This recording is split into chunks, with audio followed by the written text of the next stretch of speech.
What's up, folks? Welcome back to the channel. Man, we got us a nasty day. Had a pretty significant rain event going on the last day and a half, and it's continuing to kind of taper off today. I mean, overcast conditions, showers on and off. I mean, mostly on, and the wind's blowing pretty heavy. And we just got to the lake, and it's up. I mean, the lake has risen, I don't know, about 1.5 feet, maybe something like that. And you got all this grass this was all matted up, and it's got water over the top of it. So, you know, today we're gonna try to figure out how to catch a bass in these kind of tropical conditions out here in fall. Starting out with a spinnerbait. We're gonna cover some water with spinnerbait, and I don't know, man. We're gonna keep an open mind, and we're gonna just try to move and cover as much water as we can. We're gonna be looking for some runoffs. Runoffs are high percentage areas. Just stay in the wind for a little bit. I mean, I'm soaking wet. I got a rain suit on, but it doesn't matter. I mean, literally, I've only been out here for 10 minutes and I'm already kind of soaked because of the run. There's so much wind that the wind's been dry. It's been driving rain, guys. I mean, it's all on the front of the rain suit. So it's cool when you get out here and you become part of the elements. You just kind of forget about things and just focus on fishing. I love these kind of days. Fish should be biting. It's just a matter of figuring out what they're biting on and what locations they're using. So stay tuned. Hopefully we're gonna catch us a few fish.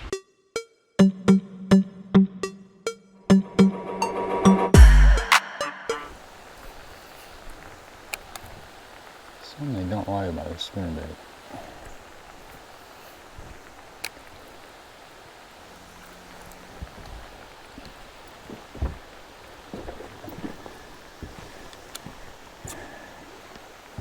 All right, folks, it's actually pretty dang tough out here. I'm surprised. Tried a couple different spinnerbaits, and I've had several bites on this little finesse spinnerbait, but you know, I've seen a couple of them. They're grabbing it and they're letting go of it. So I'm gonna switch up to, this is like a 5/16. I'm gonna switch up to a 3/8 with willow leaves. This kind of got turtles on there. I need to experiment because I am getting a few bites on this. I've thrown a swim jig, I've thrown a toad, a frog, chatterbait. I'm really trying to keep from having to slow down, but that may be something I'm going to have to do. And so far of the moving baits, this is the only thing that I've got any bites on. I started out with an E-Factor spinnerbait. It was a little bigger, like a 1/2 ounce white and chartreuse with bigger blades on it, and I did get a couple bites on it. But we're just continuing to experiment. So we're going to tie on like a 3/8 ounce spinnerbait, cover a little bit more water, and see if that makes a difference. I may have to slow down, fish like a worm or a jig or something. It's weird. I come over here and I thought, man, they would just be blasting, but it's slower than what I thought.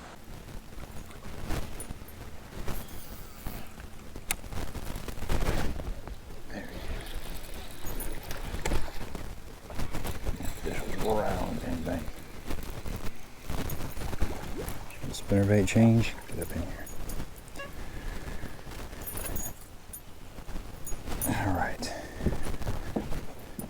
Okay, we've got 2 bites since we made this little change in the spinnerbait. You know, that fish was like, literally like right on the bank. So I don't know, maybe we're figuring something out. I'm trying to be stubborn. I'm trying to make this shallow bite work. And so far, this is the best thing that we've got going. So we're gonna keep going.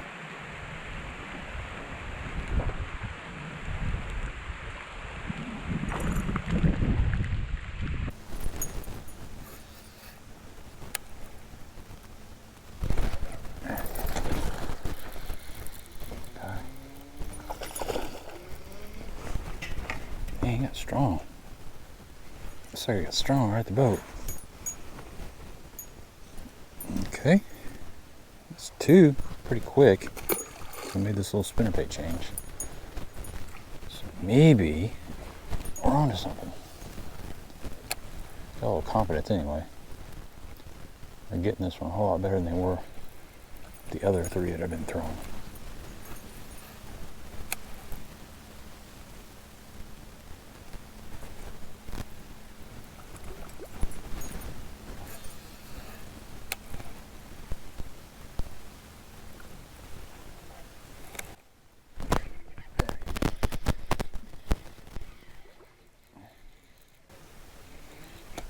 Dang, fish is strong. Go on, buddy. going.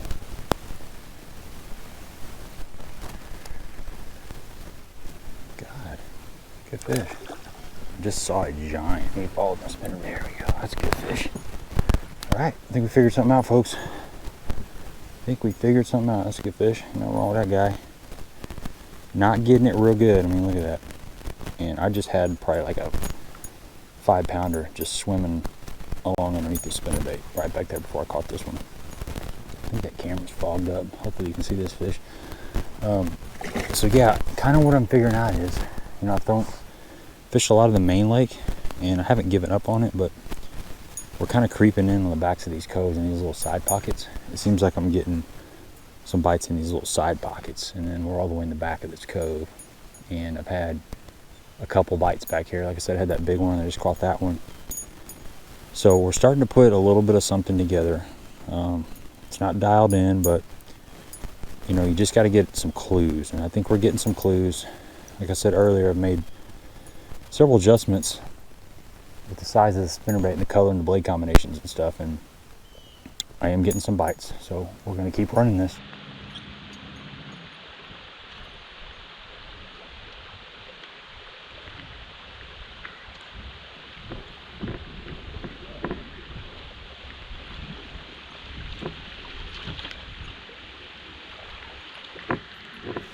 Another spinnerbait fish.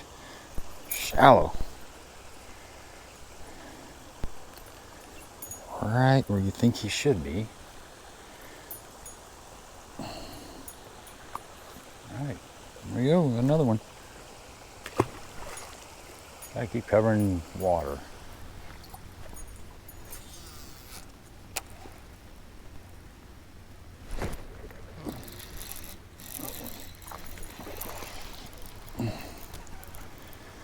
That's so fun.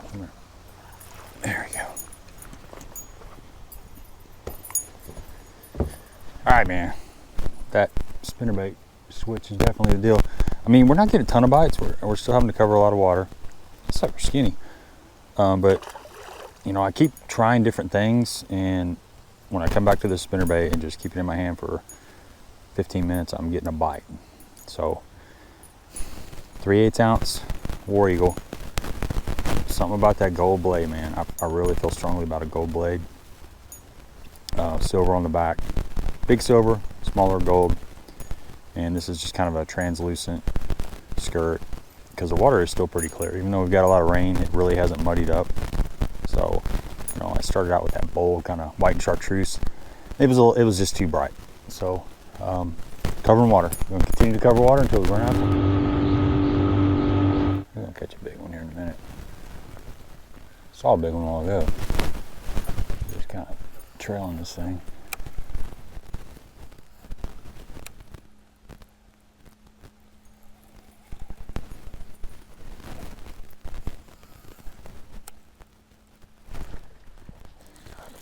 There's some fish on the backside of the grass.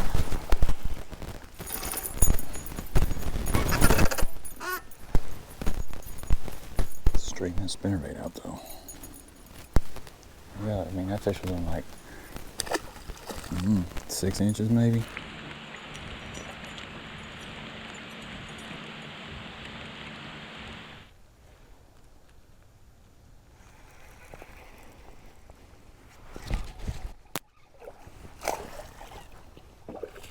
There we go. Little Cumberland Pro Lures Pro Caster. Just kind of mixing it up.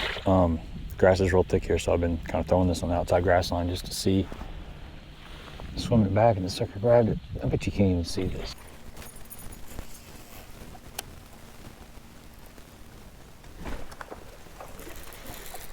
That fish is nothing. There we go. Ate it. God, did he eat it. Ate that sucker right down the gullet. I'm gonna do surgery on that guy.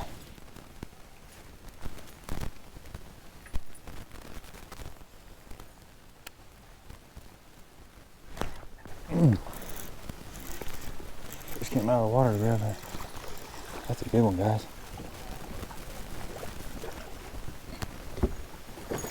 That's the one we want. Right there. Come here. Alright. There we go. Ha-ha! Look at that, man. They're eating it. Just figured out, I think we've been fishing too deep, or these fish are just sliding up as it's getting closer to dark, but that's a good solid fish, man. Been keeping his spinnerbait honest. This thing's about gone, but we're gonna keep going it. But man, these fish are right on the bank. You know, I've been kind of fishing out off this deeper weed edge, and as I started fishing like in between the bank and the inside weed edge, I started getting some bites, man. Decent fish. Whew, this is fun, man. You don't get a chance to fish a spinnerbait that often when it's still warm outside, and you know, it's days like this you gotta take advantage of. And I'm doing little twitches too. That's another thing I want to talk about is most of the time my bites are coming on some sort of a twitch, or I'm reeling faster, speeding up, just doing something with the bait, just changing the action of the bait, and that's what generates bites from these fish.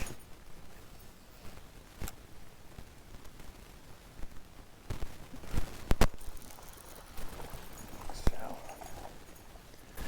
let's figure this out, guys. Okay, another one. So what's going on, I think, is there's these reeds. The last 3 or 4 fish I've caught have been relating to these reeds, and they're shallow. They're on the back side of this grass. You know, it's something that I should have known. I'm just now figuring this out, and we're about to run out of time, but these fish have either been there the whole time, or they slid up there on the back side of this grass. And I've been fishing out in some of the lanes, and I have caught some in the lanes, but I'm really staying hyper focused on this inside grass. I mean, you can see, you know, you got grass mat right here, but they've been coming like that in that area right back there behind that grass in that freshly flooded water. I mean, that was dry like 2 days ago, right where we're catching these fish. Dry, and they've moved up, and they're definitely on the back side of that grass. So we got a pattern. We're up against the clock. We're just going to keep the hammer down, covering water with a spinnerbait. Man, it is fun. It is so much fun. Twitching, you know, I'm casting in there and doing a little couple twitches. And I've had some come up and actually grab off top of the water. But we're just doing little short twitches when we get around that grass, and that's what's generating these bites. It's fun. I'll catch a big one here in a minute. There's another one. Just missed him. It's amazing how many are up there now that we figured that out.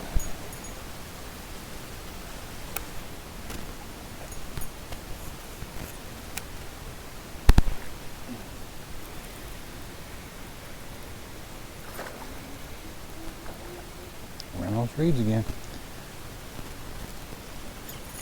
Okay, here's what I figured out. You gotta have clean reeds. This last little stretch we've been going down through has got that milfoil mixed in. And they don't want that. They want this sparse milfoil with these reeds, like this right here is perfect. You just got to this kind of stuff. It's not everywhere, but this is the kind of stuff that I've been catching my fish out of right here. There's another one. So we figured that out.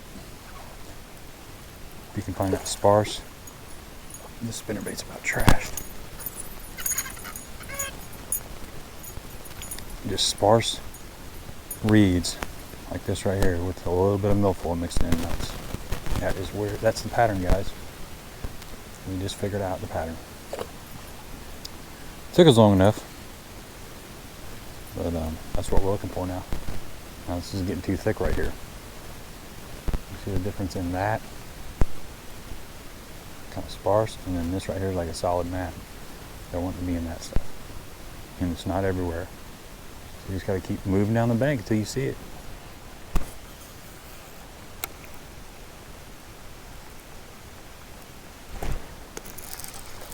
Yeah, way back there. Way back there in that flat.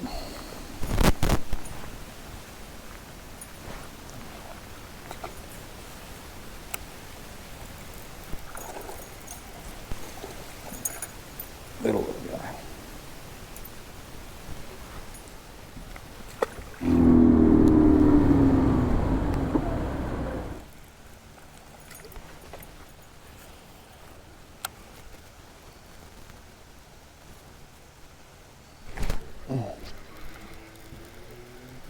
Look at this willer. It's a strong fish.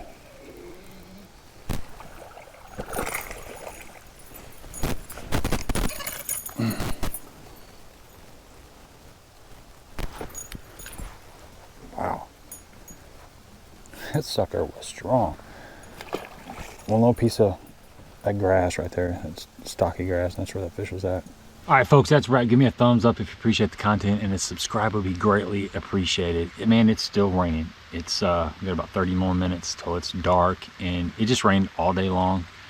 We figured it out. We figured out a pattern within a pattern. You know, we started out, we came here with the intentions of putting a moving bait in our hands, and we stuck to that. You know, I went through chatterbait, swim jig, a frog, a toad, spinnerbait. You know, I started out with that E-Factor spinnerbait, 1/2 ounce white chartreuse, the bigger blades, and I caught one on it, and I had a couple bumps, but then you know, they just weren't hitting that. It was a little bit too bright. I went to more of a finesse style spinnerbait, and that's what kind of keyed me in, that there were fish up shallow and that I could get a spinnerbait bite. Had several hit that. I mean, I saw like a 5-pounder sneaking up behind it and never grabbed it. And I finally tied on a 3/8 ounce, and that's what we went with and caught all our fish on. But the pattern was, you know, we established that there are fish shallow, and that we were able to catch the fish shallow. And we started going in the backs of pockets and getting some more bites. And then ultimately, we figured out that they wanted to be around that taller grass, that stocky grass. And then even more detailed was there needed to be some milfoil. So anytime I saw milfoil and that stocky grass, not a lot of milfoil, just kind of scattered milfoil, and I was getting bites. It was like, you could, when you figure that out, you can just cover a lot of water. You can eliminate the dead water and just look for the right stuff and slow down in that area. And that's kind of what we did. I mean, we fished through a lot of stuff really fast, but when we saw the right ingredients, we slowed down and caught fish. And that's the whole key, man. That's the whole key to being efficient, is to put all those little clues together, all those pieces of the puzzle. And the faster you can put that stuff together, the more fish you can catch in the day. And, you know, it took us a while to do it, but once we figured it out, we were able to just cover the right kind of water and put some fish in the boat. And it was fun, man. I don't know if this is the best way to catch fish. We didn't catch any giants, but man, I'm never going to pass up the opportunity to throw a spinnerbait. It's just one of my favorite ways to catch fish. And, you know, it doesn't present itself all that often. So when you get a nice rainy, overcast day, I'm going to try it, you know. And if I start getting some bites, I'm probably going to keep it in my hand, just because I like catching fish on a spinnerbait more than just about anything. It's just a blast. You know, the rod, I was just throwing that 7'2" Virtus Blue Diamond. It's their bladed jig rod. It's an excellent spinnerbait rod. 15-pound fluorocarbon, 7-to-1 gear ratio reel. The water temps are like 78 degrees, and oddly enough, it never really got stained. You know, the backs of some of the pockets, there's a little bit of stain, but you know, this main lake is still like 5 foot of visibility. So, you know, you can still catch them shallow on a spinnerbait, but you got to have the right conditions. The wind kind of died off, which is kind of nice. It allowed me to see down in the water a little bit better. And, you know, I was throwing a lot in between lanes of grass, but those stalks of grass, that reedy stuff, that woody stuff, that was definitely the deal. I mean, they were definitely relating to that. So that's all I got for you. Till next time.